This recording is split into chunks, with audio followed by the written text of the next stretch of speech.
ये कश्मीर है और ये जन्नत से कुछ कम नहीं। आज मैं आपको मुग़लों द्वारा बनाए गए बगीचों के बारे में बताना चाहती हूँ। मुग़ल कश्मीर आए और यहाँ की खूबसूरती को देखकर दंग रह गए। मुग़ल कला के प्रेमी थे, इसलिए उन्होंने अपनी कला से यहाँ पर कई बाग बगीचे बनवाए। मुग़ल सोच समझकर बगीचे बनाने का चयन करते थे। आम तौर पर वो पहाड़ी इलाका और वहाँ बहने वाले पानी की जगह को ही बगीचे बनाने के लिए चुनते थे। मुग़ल गार्डन्स को बनाने के लिए पानी बहुत ज़रूरी था। आम तौर पर मुग़ल गार्डन्स 4 बाग के कंसेप्ट से मिलते जुलते हैं, जिसमें पानी हॉरिजॉन्टल और वर्टिकल पोजीशन में बहता है और पूरा एरिया 4 हिस्सों में बँट जाता है। उन हिस्सों में बगीचे बनाए जाते हैं, लेकिन इस कंसेप्ट को कुछ ही बगीचों में लागू किया गया, क्योंकि हर एक बगीचे की व्यवस्था अलग थी। और जब ये बगीचे बने तो ये 4 बाग से भी खूबसूरत दिखने लगे। मुग़ल्स ने बगीचों में कैनाल्स बनवाए, जिससे बगीचे में पानी की पूर्ति हो जाती थी। जम्मू से जब हम श्रीनगर की ओर जाते हैं तो पहला मुग़ल गार्डन वेरीनाग ही रास्ते में पड़ता है। वेरीनाग एक खूबसूरत चश्मा है। कहते हैं यहाँ पहले ज़मीन से अलग अलग जगहों से पानी निकलता था और चश्मे का आकार भी सही नहीं था। जब जहांगीर बादशाह यहाँ आए तो उन्होंने चश्मे का बुरा हाल देखकर उन्होंने तुरंत ही हुक्म दिया कि इस चश्मे का आकार सही किया जाए। जहांगीर कला के प्रेमी थे। वो जानते थे कि बिगड़ी हुई जगह को कैसे सही किया जाता है। ईरान से कारीगरों को बुलवाया गया। काफ़ी मेहनत के बाद इस चश्मे को ऑक्टागन की शेप दी गई, ताकि सारा पानी एक जगह जमा हो जाए। वेरीनाग का पानी नीले रंग का है और पानी में बड़ी बड़ी मछलियाँ रहती हैं। यहाँ से पानी सीधे झेलम नदी में जाता है। यहाँ पर कुछ पत्थरों की चट्टानों पर पर्शियन भाषा में नाग की प्रशंसा की गई है और इसके बनवाने की तिथि भी लिखी गई है। चश्मे के निचले हिस्से में शाहजहां ने खूबसूरत बगीचा भी बनवाया है।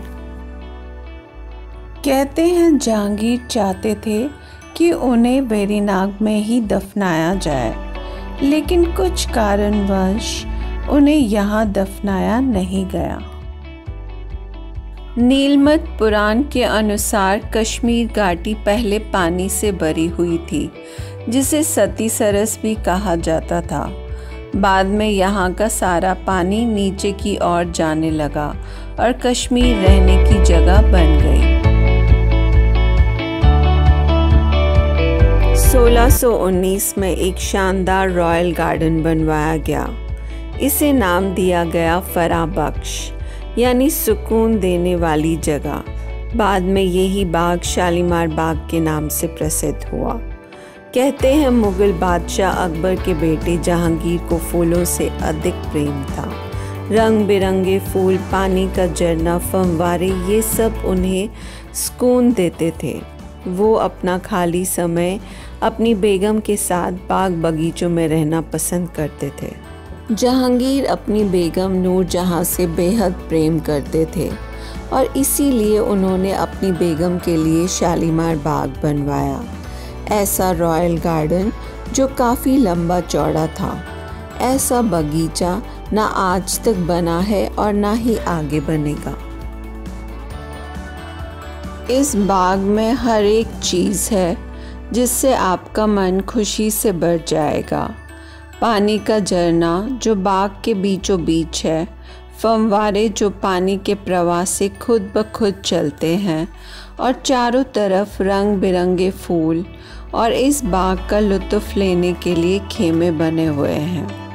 जिनमें बैठकर आप अपनी थकान कम कर सकते हैं। इस बाग को देखकर शायद आप भी शायरी करने लगे। कहा जाता है कि शालीमार बाग के ऊपरी हिस्से में रॉयल फैमिली के लोग बैठते थे और दूसरे खेमे में दरबारी और तीसरे खेमे में आम लोग। न जाने वो कैसा दौर रहा होगा, आज भी हम चाहे तो उसी दौर में जी सकते हैं। बॉलीवुड के बड़े बड़े सितारे इस बगीचे का प्रयोग अपनी फिल्म की शूटिंग के दौरान करते हैं। पहाड़ों से पिघलती हुई बर्फ़ का पानी जहाँ पर जमा होता है, वहीं से निशात बाग का झरना शुरू होता है। यहाँ पर बहने वाला झरना बाग के बीचों बीच चलता है और इस नहर के चारों ओर आपको खिलते हुए फूल नज़र आएंगे। इस बाग को जहांगीर की बेगम नूरजहान के बड़े भाई आसिफ खान ने बनवाया। जब शाहजहां ने इस बाग को देखा तो उन्हें लगा कि उनके ससुर जो कि आसिफ खान थे, वो उन्हें ये बाग तोहफे में दे देंगे। लेकिन आसिफ खान ने ऐसी कोई पेशकश बादशाह के सामने नहीं की और शाहजहां ने गुस्से में आकर निशात बाग का पानी बंद करवा दिया। लेकिन बाद में आसिफ खान के एक नौकर से बर्दाश्त नहीं हुआ और उन्होंने खुद ही पानी का स्रोत खुलवा दिया। बादशाह शाहजहां को जब पता चला तो उन्होंने कुछ नहीं किया, वो चुप रहे। शायद इस बाग को उजड़ते हुए बादशाह खुद भी नहीं देख सकते थे और निशात बाग खिलने लगा और आज तक लोग इस शाही बाग को देखने आते हैं और इसकी खूबसूरती का आनंद लेते हैं। चश्मा शाही बाग को शाहजहां के हुक्म से उनके गवर्नर अली मर्दान खान ने बनवाया। शाहजहां इस बाग को अपने बड़े बेटे दारा सिको को तोहफे में देना चाहते थे। कहते हैं यहाँ का पानी हाजमे के लिए बहुत अच्छा है। भारत के पूर्व प्रधानमंत्री पंडित नेहरू भी यहाँ का पानी पीना पसंद करते थे और वो यहाँ से पानी मंगवाया करते थे। यहाँ का पानी पीने से मुमताज़ महल की बीमारी भी ठीक हो गई थी। यहाँ से मुग़लों के बावर्ची खाने में भी पानी पहुँचाया जाता था। इस चश्मे के पीछे ज़बरवन के खूबसूरत पहाड़ हैं और चश्मे के इर्द गिर्द फूलों से सजा ये बगीचा ज़मीन पर जन्नत ही दिखता है। लोग यहाँ पर खाना लेकर आते हैं। इस बगीचे में अपनों के साथ वक्त बिताना अच्छा लगता है और सुकून यही मिलता है। इन बगीचों में बैठकर इंसान ताज़ा हवा और पानी पीकर बीमारियों से मुक्त रहेगा और लंबी उम्र तक जिएगा। इसीलिए ही कश्मीर को जन्नत कहा जाता है।